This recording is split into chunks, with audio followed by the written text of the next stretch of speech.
সঞ্জনী চৌধুরী। আমাদের একটা নতুন শর্ট ফিল্ম আসতে চলেছে, তার নাম দ্য ডেভিল ডি।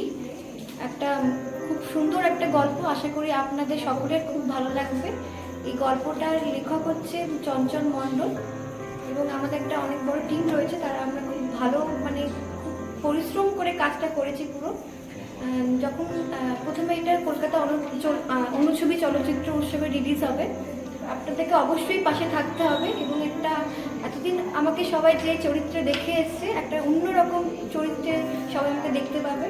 তো আমি তো খুব এক্সাইটেড এবং আমাকে এই চরিত্রটা দেওয়ার জন্য যারা আমাকে সুযোগ করে দিয়েছে তাদের কাছে আমি ভীষণভাবে কৃতজ্ঞ।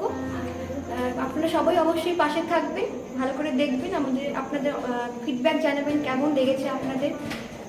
ধন্যবাদ।